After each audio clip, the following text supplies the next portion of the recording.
How do you lose 1 pound of body fat? It's quite an interesting question because when you ask people that out loud, despite the massive diet culture that's out there, a lot of people don't actually know the scientific answer. Some people will say give up sugar, some people say give up carbs, some people say you've got to exercise more, or whatever it may be. But the actual scientific answer is you need to put yourself into a 3,500 calorie deficit. So what does that look like? Well, we've all got, as I've touched on in an earlier video, a basal metabolic rate, so how many calories we burn at rest. That can vary. I recommend using the Harrison-Benedict formula to work that one out. That's probably the most specific.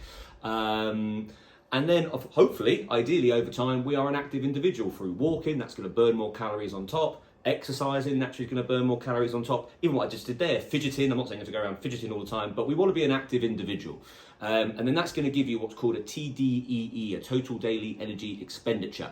That's going to vary from day to day for different reasons, but the point being is that we need to find a deficit of that. So those of you who maybe are planning to or do weigh yourself daily, and you're expecting it to go down every single day, it's not going to work quite like that over time. Reason being is because it's quite hard to create a 3,500 calorie deficit in one day, even impossible for some of you, for the lighter individuals. So we need to buy into a slightly bigger picture there. It is possible for many of you that you may be able to lose 1 to 3 pounds a week, depending on how many calories you're burning at rest and the deficit you're able to create.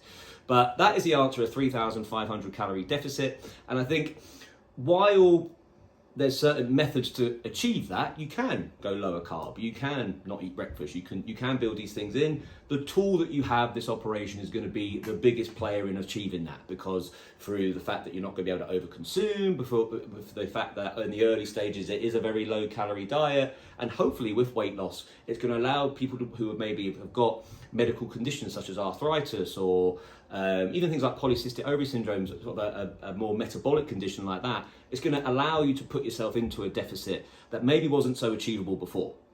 So this tool is allowing that to occur. Use it to your advantage. These are methods, but the principle remains. And I think if we understand that, you don't really have to track calories in the early stages. You can pretty much be rest assured that you are in a calorie deficit. But over time, that might become more of a thing depending on how your journey goes with regards to your exercise, your steps, etc. There are many methods to achieve a 3,500 calorie deficit. This can be going lower carb. This can be skipping breakfast or whatever it may be. These are probably sound familiar from diets of the past, but do not underestimate the fact that the calorie deficit, the 3,500 calorie deficit, is how you lose that pound of fat. The operation, the tool, the sleeve, the band, the bypass, the balloon are going to aid you to support that through being able to consume a lot less food. And then the idea is that you get your life back, you're able to be more active, you're able to exercise more to create a bigger deficit by moving more. That's how we're going to play it going forwards. As an aftercare team, we are obviously going to be keen to support you with that going forwards. And of course, any further questions around it, please let us know anytime.